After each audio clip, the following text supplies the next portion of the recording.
Welcome everybody. I'm Radina, an assistant professor at University of Georgia. I was on the job market 2 years ago, and I feel very lucky about that because I was really feeling empathetic about people on the job market last year. Those ones were extreme conditions, and yeah, I feel a lot of respect for the people that were on the job market last year, and I assume maybe some of those might even be here in this consortium. So I'll take you through my journey of managing the job market paper. And I hope that in the question and answer session, actually, we could also hear some of the thoughts of other junior faculty, as I'm pretty sure they would have also a lot of valuable insights as well.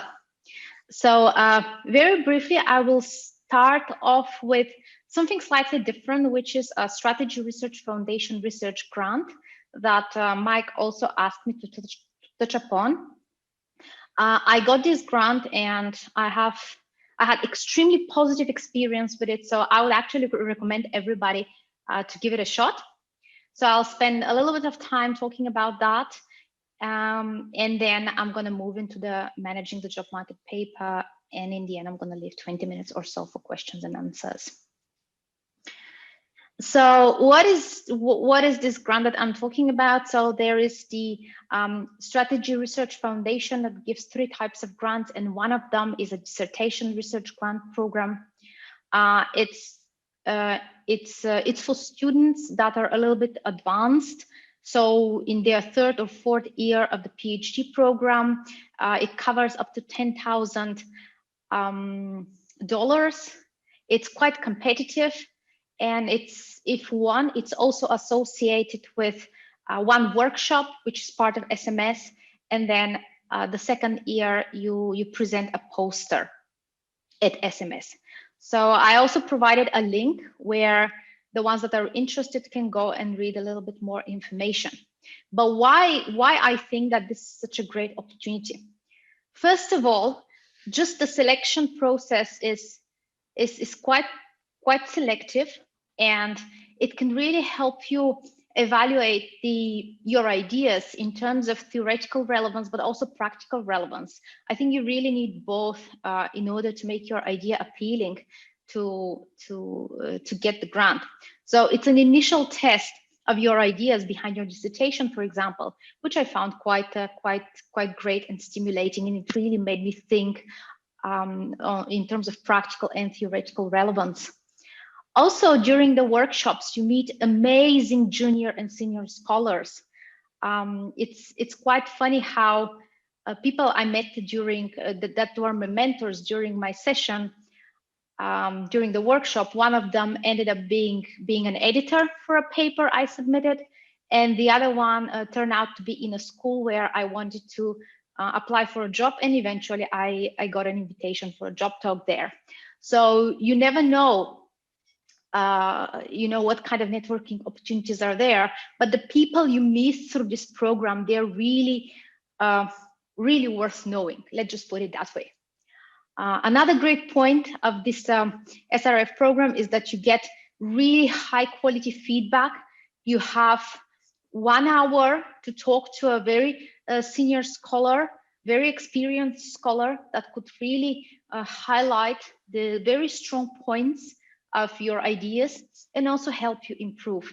So I found this very beneficial for developing my dissertation and this specific paper further.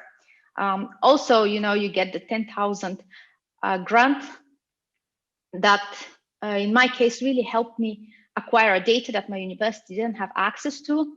So also if you're conducting experiments or you need some secondary data sources that your university might not have access to, this is a great alternative source, and something small that is quite nice for PhD students though is that you go 2 years to SMS for free in a sense, because the SRF program also covers your registration fee.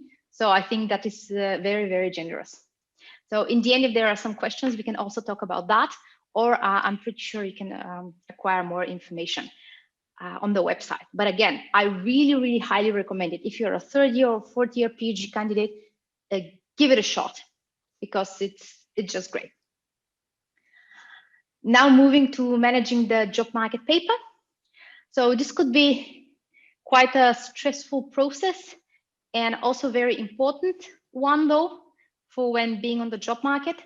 So what I'm going to talk about here is how to choose the paper. Once you choose the paper, how to advance the paper, and how to really prepare for the job talk. Because eventually managing the job market paper, the outcome is not just generating this one paper that you will send to some universities, but also in the process preparing for the job talk that is really, really crucial and sometimes can play a key role in a school making you an offer once you've been invited to a job talk. Yeah. So when choosing the paper, how to choose the paper to present if you are to have a choice, right? So first of all, my one and probably most important tip would be pick one paper and pick it early. So I've heard of some people trying to see what's going to happen if they try to advance two papers and see how they feel about that. So in my experience, you would need really all your time and effort to focus on this one paper so that you can really become an expert in the context, in the theory, in the methods, and advance it as much as possible. And the earlier you start, the easier this process is. Not really easier, but maybe you have just more time to implement everything, to get knowledgeable about everything. Also pick a paper that represents you. This could be part of your dissertation, this could be a side project, but it really needs to be you, because eventually with it, you present yourself as a scholar. So it has to be something that you would like people to know you for, because also in a sense, you help the department, the school where you're applying to, assess the topic fit as well. And also pick a paper that you feel comfortable with, you feel knowledgeable about, because you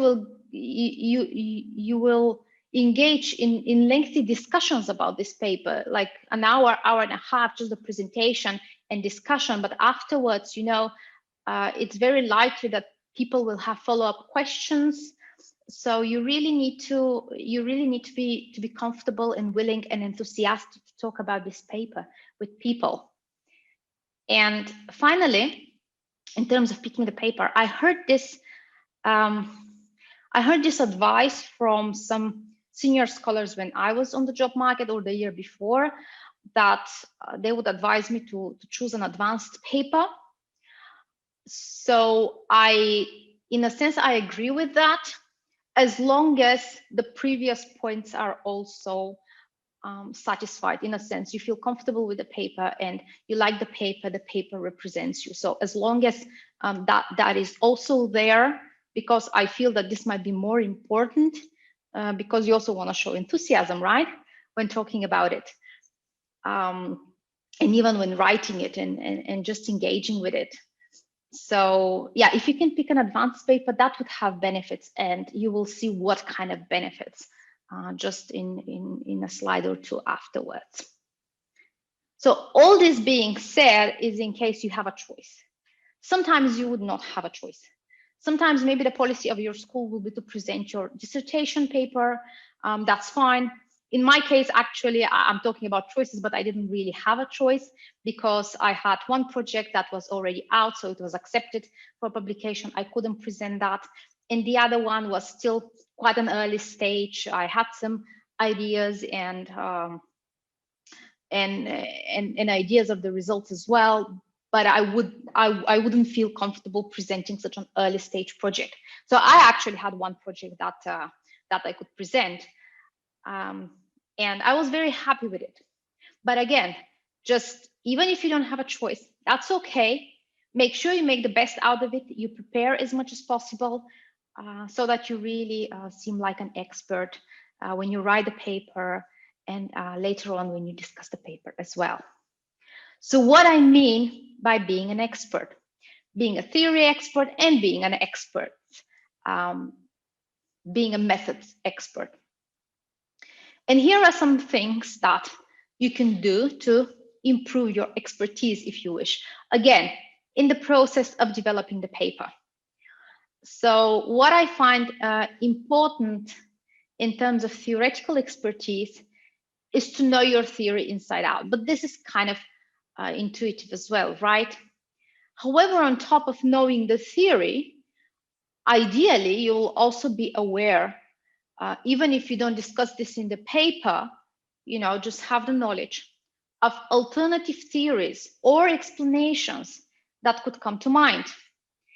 And, you know, not just theories that could come to mind from your own field of expertise, but a related field as well. For example, I'm a strategy scholar, but often I would present in front of an audience that also has organizational behavior scholars, so macro versus micro. It's really important to consider then also what are some theories in the micro side that could potentially explain some of the phenomena I'm talking about in my paper. So, you know, having this knowledge, considering it more holistically, theoretically, could just benefit you. And this you do in the process of managing the paper. Again, not everything you read will be included in the paper, but it is important to acquire the knowledge. Also, in terms of your constructs, that is very important. How you pick a construct, why you pick a specific construct. For example, in my paper, I talked about reputation, but some people would question, okay, why is it reputation? Why is it not an image or an identity or a category? So this means that I really need to know what those alternative constructs are and why it is the specific construct that I pick. Again, it's associated with quite some reading to be able to have the answer. And as a doctoral student, advanced student on the job market, you will be kind of expected to know a lot of answers. Not everything, but the more you know and you can show your understanding, theoretical, contextual, and you can reason with different people, with the audience, the better impression you can make. Yeah. And a last but also important point is know the work of scholars publishing in the area, which again, it might feel very intuitive and you might think, okay, but who wouldn't do it? Well, oftentimes when I review papers, I actually end up reading a paper that claims it's contributing or building on some kind of theory, yet main papers, main authors that work in the field are simply not cited. So how come? Again, you would want to make a good impression with the paper, so you would want to make sure that, you know, main readings, main authors that work on the topic are covered in your paper. And everything that you do in the theory, yeah, and what you consider in the theory in terms of alternative explanations, in terms of alternative constructs, is also eventually reflected in your methods. So this is a methods seminar primarily, so you know, methods play a big role. And oftentimes when it comes to the paper and people might be a little bit flexible with a choice of theory, or they might have preferences, but they could also see why you might choose alternative theory. When it comes to methods, you really need to know what you're doing, because there oftentimes things are right or wrong. And there are less flexibility with respect to picking an appropriate method than maybe picking between two theories that could explain a certain phenomenon. So you, as a person on the job market, having this one paper that represents you at the time should really be a methods expert. You should know the method by much better than the reader, which does not mean you should show off, right? Or anything like that. But you should know the specifics of the method, be able to interpret the results, know the specificities in case you are asked a more expert question. And even in the way you describe things in the paper, they should be understandable, yet to show a level of sophistication and deep knowledge of the method.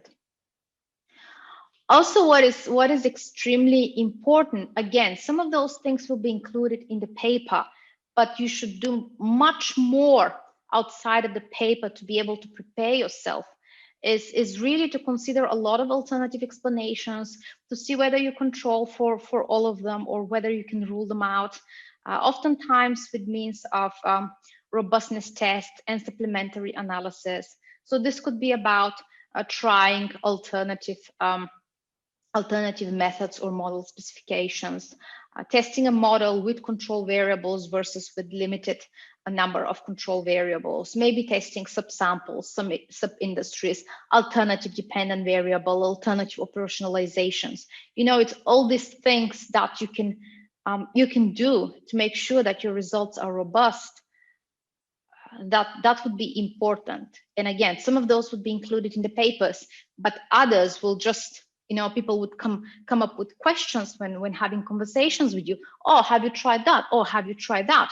So then it's going to be really nice, and it will give you confidence when having those conversations to say, oh yeah, I've tried that, and actually that is the case, or that is not the case. So we ruled out this alternative explanation.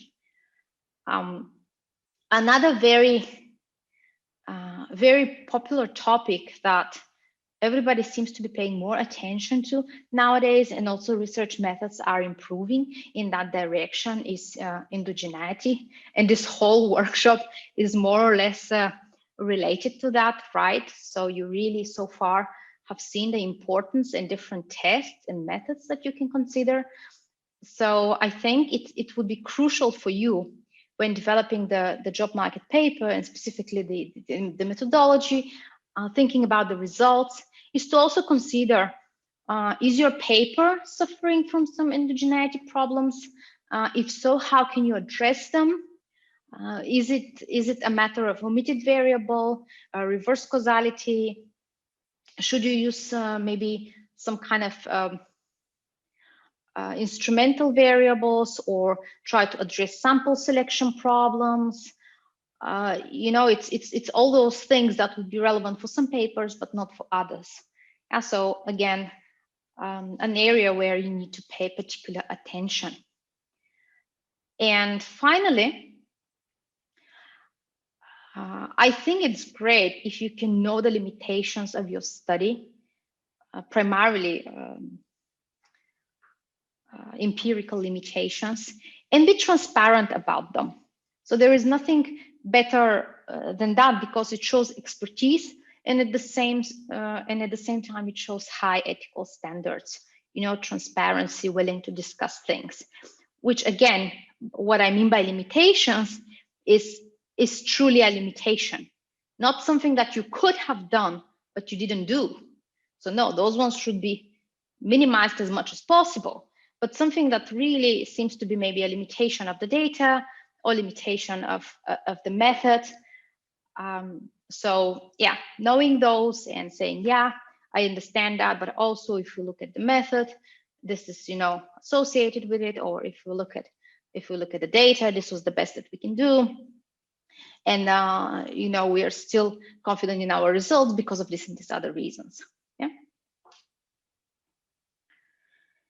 Now, once you have the paper ready, once you've kind of became a theoretical and methodological expert, what to do next, how to prepare, how to improve the paper. So something that I found always super useful is to discuss the idea with as many people as possible. with my supervisor, with my peers, with colleagues from the same school, from other schools, at conferences. So the more you discuss the idea, the more feedback you get, the more different aspects of the paper you could improve on. Also present the paper at conferences, at brownbacks, at workshops. This is additional additional source of feedback, or send a paper for a friendly review from an experienced scholar. Yeah, this is all ways in which you can improve the paper, enhance its chances of publication. That is also important when on the job market, or at least getting an R&R. But also it really points out things that are good about the paper, things that really people get enthusiastic about, so you can emphasize those in a way, or really make sure that you keep them, and other points that you might be able to work on and improve. And probably the best way, or one of the best ways, let's put it that way, to get feedback is to just submit a paper to a journal. So if you can, if time allows, and again, this is why in the beginning I said that if you pick early, then you can follow all those steps and make sure you make the best out of this paper, and ensure, you know, success on the job market, or try as much as possible. So yeah, you have the time to actually submit it, get the reviews, and maybe either resubmit it, or at least have a feel of really an honest and very critical opinion. And why this feedback is so important is because the more feedback you get, the more exposed you are to what questions can come up. So then you have the opportunity to think about those things before they actually happen, during the job talk, and you're maybe caught by surprise. So this all prepares you to this talk that is so crucial during the process. And yeah, in the end, it's all about revising, preparing. And as I always said, in my opinion, hard work is the key to success, and hard work in the end always pays off. So with this, I would conclude my presentation and open the floor for questions.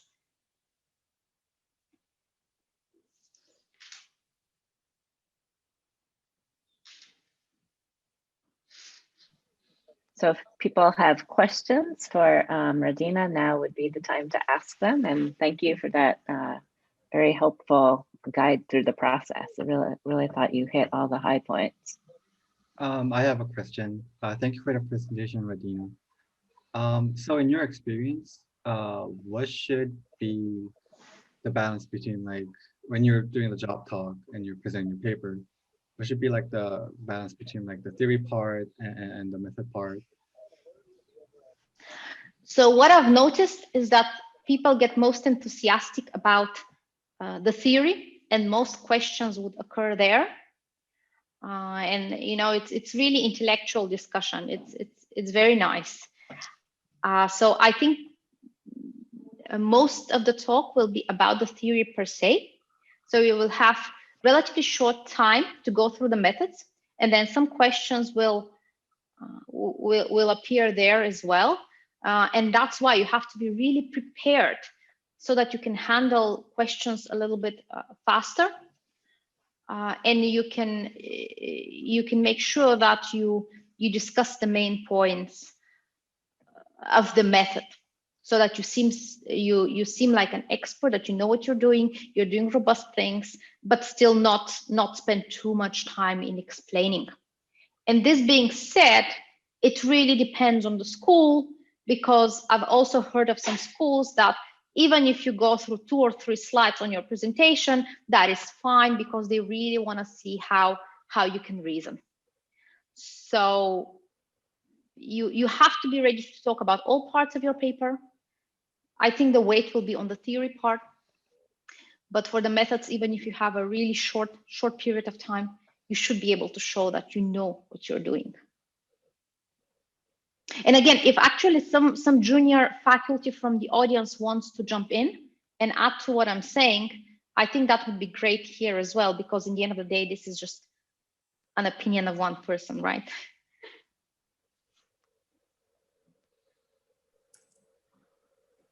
Hi, Radina. Thank you so much for this insightful presentation. If there's one thing that from your job market phase, so the job talks that you attended, is there one thing that you did or didn't do that you would like to change?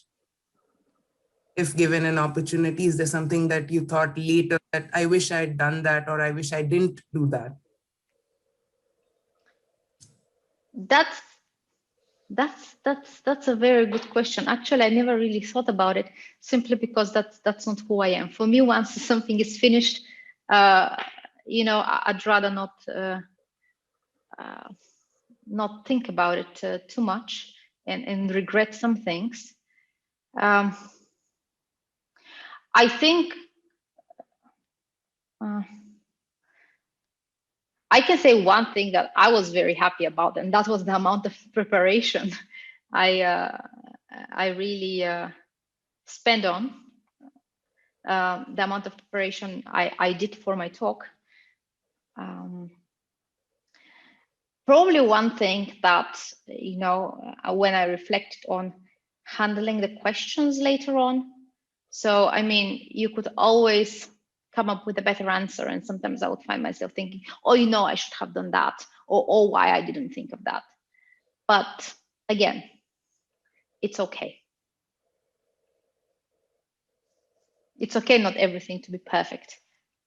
As long as, yeah, you engage in a nice discussion, you're not too defensive, you're honest with the audience. You show what you know, but at the same time, you also recognize their points. Yeah, if I could just add to what Radina is saying, I think that idea that you have to be the expert, but you also have to recognize that you're not, well, A, you're not perfect, and B, you aren't necessarily the expert in the room in a job talk in particular.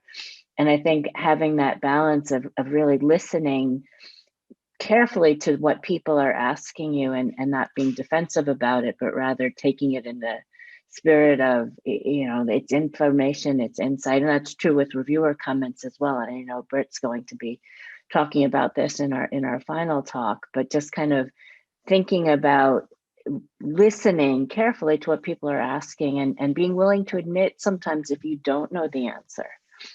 Because I think there's you know, particularly in a job talk situation, it's particularly, what would I say? It's difficult when someone clearly doesn't necessarily know the answer, but tries to kind of bluff through it, because odds are if you're interviewing, you're probably interviewing where there's some really good people, and you know, people will know if you don't know what you're saying. So sometimes it's legitimate to just admit, oh, you know, that's a great point, and I'd love to find out more about it. Let's talk about it later. So I just wanted to sort of jump in, since Radina asked for some other faculty to jump in. I just wanted to build on that. And actually, Sheryl, thank you very much for sharing those thoughts, because they represent what I'm thinking and how I'm feeling about it 100%. Yeah. So that's great. I see we also have a question in the chat from Jung-Yoon Jang. I don't know, Jung-Yoon, do you want to read it out, or I can? Okay, yeah, I will. Thank you. Great, thank you. Radina said, having a friendly reviewer to improve your research is very good. But at the same time, there is a trade-off, because if we reach out to that friendly reviewers, then they cannot be the reviewer when we submit that paper to the journal. So there is a trade-off. So how you think about this issue and how we can find a balance for that? Right. So it's a great question, and yeah, you're definitely right that if you send a paper for friendly review, then it's nice to mention that to the editor once you send the paper to a journal. Now, the thing is, there are so many people to review your paper. Those people could be also from your own faculty, from your own department, right? Which cannot review the paper anyways. So I think sending the paper to 1 or 2 very experienced scholars from whom you can expect an honest answer, honest feedback, really critical feedback, will not really harm your chances that much. I mean, this is just 1 or 2, maximum 3 people from so many more. So this is basically my take. I would always send my papers for friendly review. I don't know how others experience that, but yeah. For me, it's not a trade-off. For me, it's a must.